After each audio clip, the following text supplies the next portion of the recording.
नमस्कार मित्र हो. आज आपण ऐकणार आहोत भगवान दत्तात्रयांची अशी एक अद्भुत कथा, जी आपल्याला सांगते की मनुष्य कितीही मोठा झाला, कितीही श्रीमंत झाला, तरी त्याने आपल्या मूल्यांचा आणि नम्रतेचा त्याग करू नये. दत्तात्रयांचा अदृश्य धडा. एका गर्विष्ठ राजाची परीक्षा. खूप वर्षांपूर्वीची गोष्ट आहे.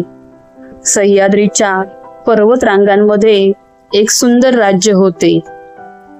त्या राज्याचा राजा होता वीरसिंह. तो शूर होता, पराक्रमी होता, प्रजेसाठी अनेक चांगली कामेही करत होता. पण हळूहळू त्याच्या मनात एक विचार रुजला. माझ्यासारखा महान राजा या जगात दुसरा कोणी नाही.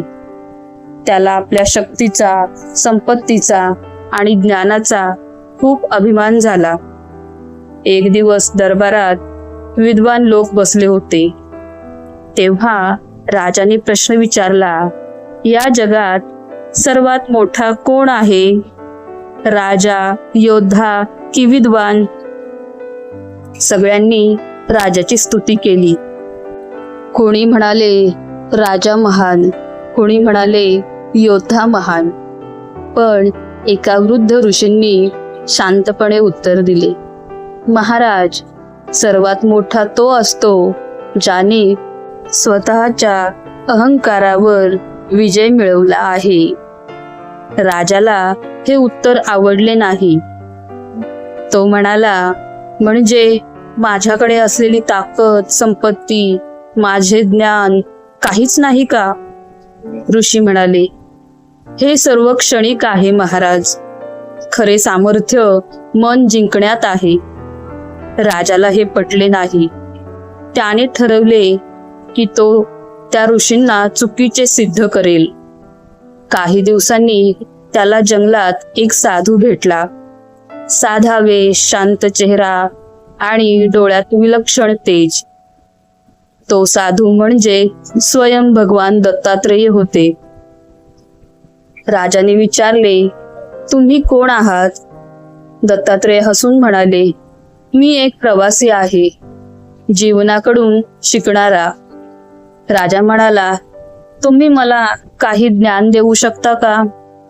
दत्तात्रेय म्हणाले, ज्ञान हवे असेल तर आधी एक काम करा, माझ्या सोबत या. राजा त्यांच्या मागे जंगलात गेला. तेथे त्यांनी एक मोठा दगड दाखवला आणि म्हणाले, हा दगड उचलून राजवाड्यात घेऊन जा. राजाने सैनिकांना सांगितले. अनेक सैनिक आले, पण दगड हलला नाही. राजा स्वतः पुढे आला, पूर्ण शक्ती लावली, पण दगड काही हलला नाही. दत्तात्रेय म्हणाले, महाराज, तुमची ताकद कुठे गेली? राजा शांत झाला. दत्तात्रेयांनी जवळच्या एका मुंगीच्या वारुळाकडे बोट दाखवले. ते म्हणाले, ही छोटी मुंगी पहा. ती स्वतःपेक्षा कितीतरी मोठा अन्नाचा कण घेऊन जाते, कारण तिला स्वतःच्या शक्तीचा गर्व नाही.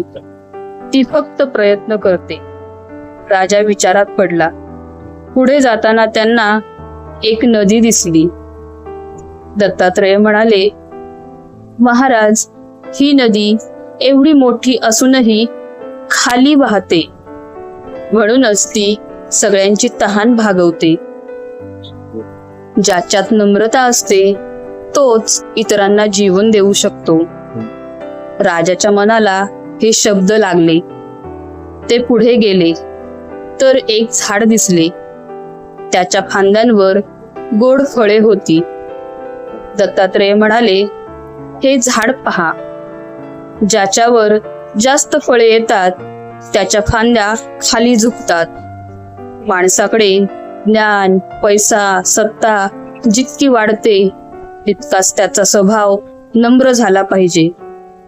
राजाच्या डोळ्यात पाणी आले. तो म्हणाला, भगवान, मी इतके दिवस माझ्या मुकुटाचा अभिमान करत होतो, पण मला कळले नाही की खरा मुकुट नम्रतेचा असतो. तेव्हा दत्तात्रेयांनी आपले खरे स्वरूप दाखवले. राजा त्यांच्या चरणी पडला. दत्तात्रेय म्हणाले, वीरसिंहा, लक्षात ठेव, राजा तो नाही ज्याच्यावर हजारो लोकांचे राज्य असते.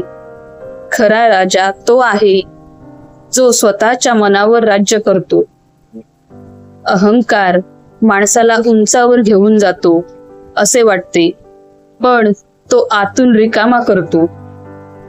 आणि नम्रता माणसाला छोटं करते असे वाटते, पण तीच त्याला महान बनवते. त्या दिवसापासून राजा वीरसिंह बदलला.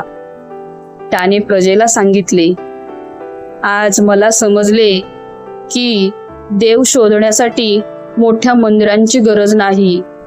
आपल्या कर्मात, नम्रतेत आणि प्रेमातच देव असतो. मित्र हो, या कथेतून दत्तात्रेय आपल्याला एक मोठा संदेश देतात. ज्ञानाचा अभिमान करू नका, संपत्तीचा गर्व करू नका, कारण जे आज आपल्याकडे आहे ते उद्या कोणाकडेही जाऊ शकते. पण चांगले कर्म आणि नम्र स्वभाव कायम आपल्या सोबत राहतो. श्री गुरुदेव दत्त.